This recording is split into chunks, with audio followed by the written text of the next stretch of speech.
to another edition of our Memory Lane podcast here on the DK Pittsburgh Sports Podcasting Network. Terrific guest today, guy with a really interesting story, Tony Womack, a member of the 1997 Pirates team that was part of that crazy Comedy Central race in the National League. Tony was a Pirates All-Star that year, also won a World Series with the Diamondbacks in 2001, and 3 times led the league in stolen bases. Tony, how you doing today, man? Thanks so much for taking the time to join us.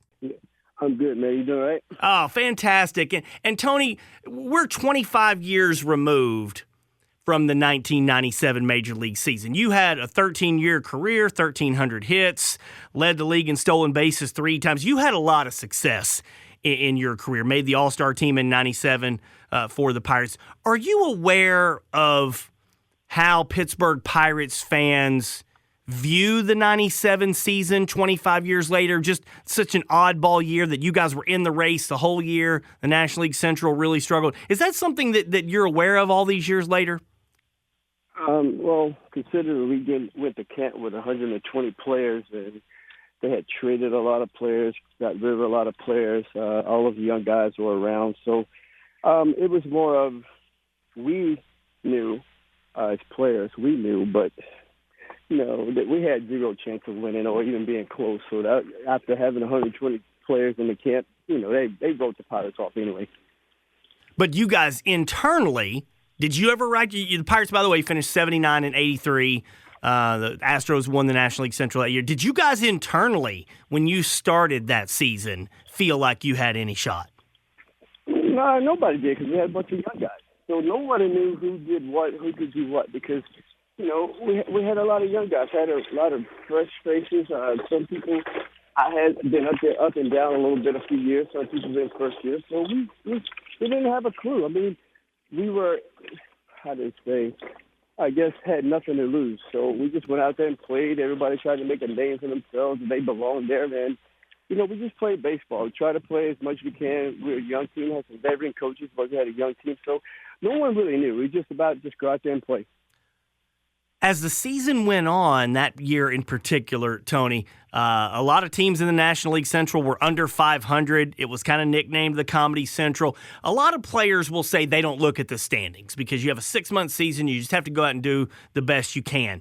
But did you guys know about what was going on in the division, that everybody was under 500 or right around that level? What was looking at the standings something that you guys did as that year when it progressed? You don't start looking at the standings till after the All-Star break, and then you start really watching it in August and September, late July, August and September. You try to figure out where you are and what you got to do. So it has nothing to do with if it's called Comedy Central. It's still a big league. Everybody has down years. Even now, there's some leagues that guys are playing below 500, but it's still baseball. I mean, you're beating each other up. It's professional ball for a reason. Now, as the season goes on, the Astros finally got a little bit of separation at the end, but the Pirates were right there in it. And one of the reasons that's such a big deal to Pirates fans all these years later is because the organization was in the middle of a 20-year losing streak that did not end until 2013. So 97 was fascinating to look back on from a history perspective. As the season kind of gets winding down and you're still there, were even you guys surprised that you still had a shot here with a week or two to go left in the season? No, not really. I mean, we played from day one to the end. So you can only control what you control. So other teams weren't playing well. We were young guys playing okay, staying in the hunt. So it wasn't. I don't think it's anything surprising. Just the fact that we went out there and played without a care in the world, because we. According to we've had a losing season for 20 years or so, whatever that is, and that had nothing to do with none of us because we don't make the moves. The front office make the moves. So we just went out there and played, and every day the whole goal was to try to win a series, and that was the only mindset we had. You had an excellent season in 97. That was actually your rookie season, even though you'd been up a little bit in previous years. You bat 278, 6 homers, 50 RBIs, 60 stolen bases, led the league. First of 3 consecutive years for you leading the league with 60 stolen bases. And you were a National League All-Star. What's your favorite memory? What stands out to you most about your personal success in 97? Just given the opportunity to play at the highest level and, telling myself I belong there. I just had to keep reminding myself I belong there. And for me, that's all it was. It was just I belong there. I went out there and did my best. I tried to stay within my bubble, be the player that I am and who I am, not try to be somebody else, and not get caught up in seeing players that, you watch on TV, you look at. You just want to compete and just prove to yourself that you belong there. So that's the biggest thing that I took away from me, that I proved to myself that I belong there. All-Star game that year was in Cleveland. What do you remember about that night? Anything stand out? Did you get to meet heroes that you'd grown up watching? Not necessarily heroes growing up watching. I don't have heroes like that. My dad and my mom are heroes. I don't have heroes like that. To play and have a career like some of the players is one thing. That's not really my hero. The one thing that stand out was, like, I was in Cleveland, and I don't know if it's one of your station in Pittsburgh or somewhere else called me while I was brushing my teeth, and they tried to do an interview while I was brushing my teeth. That's just kind of funny. That was kind of funny. That's about the only thing I kind of think that was funny about the All-Star game was they wanted to do an interview while I was brushing my teeth. It was kind of fun. I said, hey, let me finish brushing my teeth. And they said, oh, hold on, okay, whatever. But that's the biggest thing for me. It was fun. I worked my butt off. To be honored as a reserve was an honored thing. So me, that was just one of the good things that I enjoyed about playing the game. Now, you said something fascinating. You said your heroes were your mom and your dad. That's awesome to hear. Can you expand on that? Why is that? You become a player however you want to become a player, but the person is what makes you. And persons start at home. And the world would be a much better place if kids listen to parents, or parents become better parents and not friends at home. Whether you got one parent or two parents, grandparents, kids need to listen to the ones that are at home. That's what they need to do. It starts at home. Half of the crazies in the world is because we fear nobody. We don't fear authority. We don't believe in God, we don't fear God, and we just don't listen at home. So it starts at home. You can be one of the best baseball players, but if you're a bad person, nobody want to be around you. It's that simple for me. So it just starts at home. I was groomed. We weren't rich. We were low middle class, but we made do. We became best, and I became a better person for that.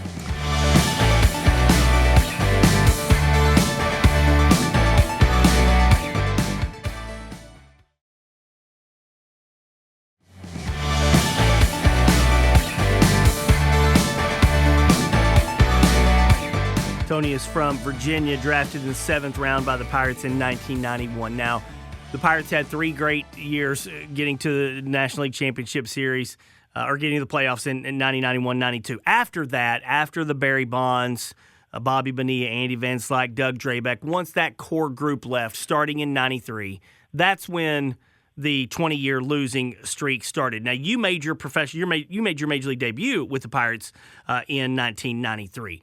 Can you take us back to what the feeling was in the organization amongst young players starting in 93, 94, 95, 96? Because the superstars, they're now gone.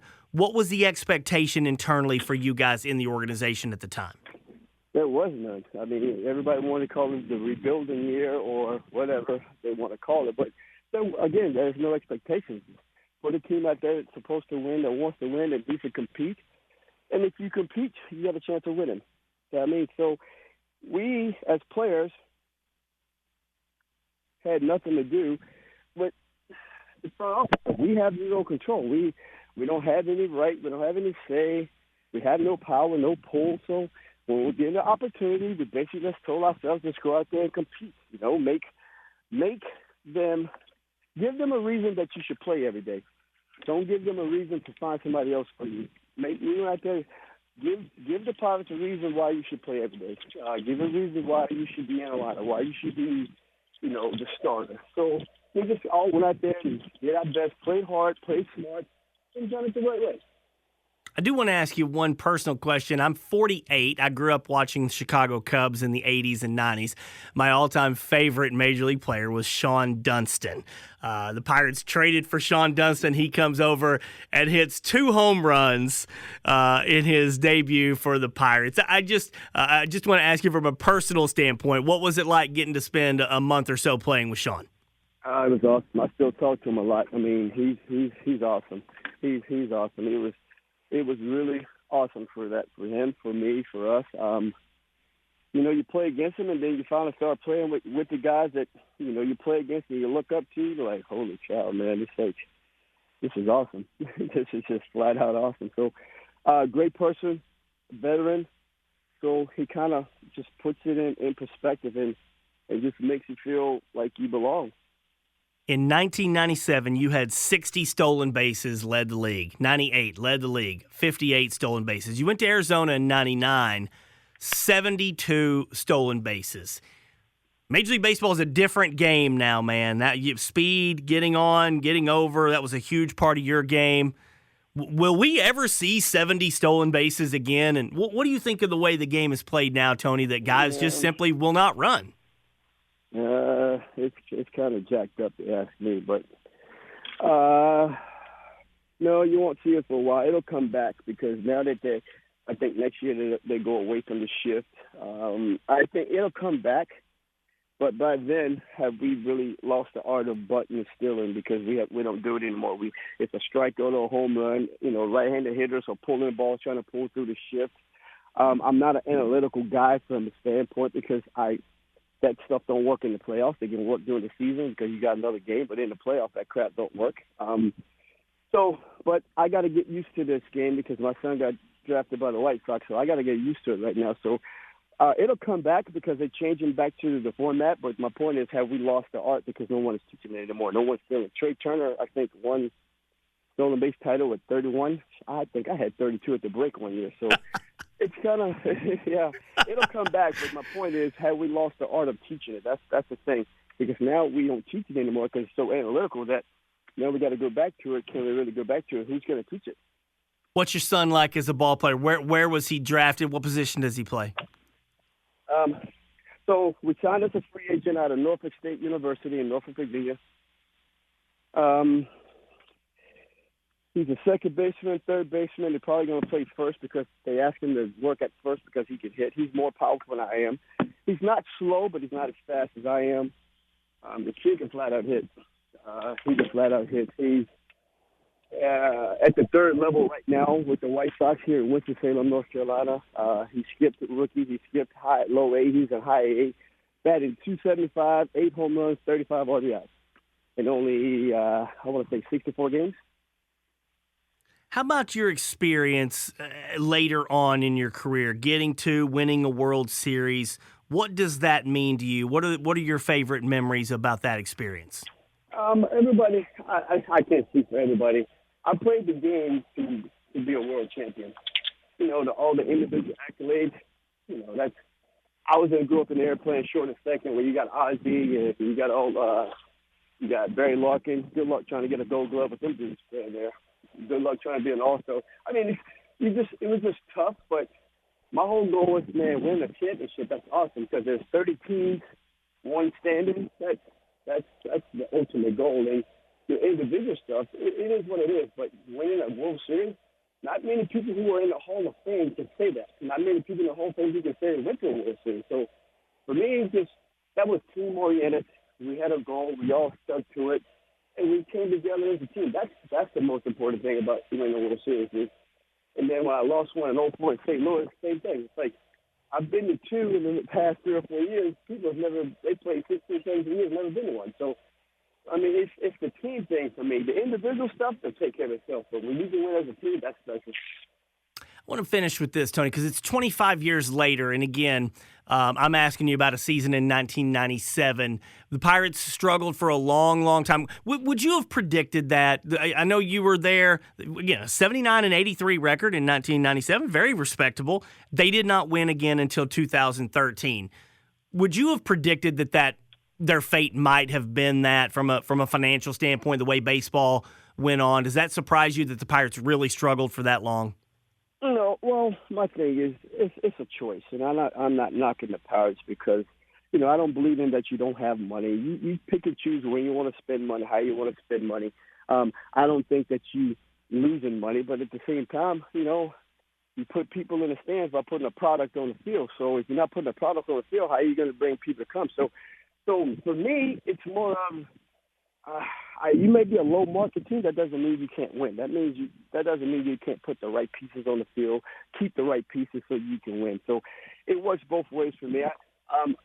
I don't know what took him so long. I was like, everybody has their own agenda when they get there to be running the teams and all that. But all I know is you got to find a nucleus somehow and say, hey, I don't mind getting my butt beat now, but at the end we'll win. It's like when I started a travel team, I told the kids, they got cut from other organizations. Hey, we don't get our butt beat for the first 2 or 3 years.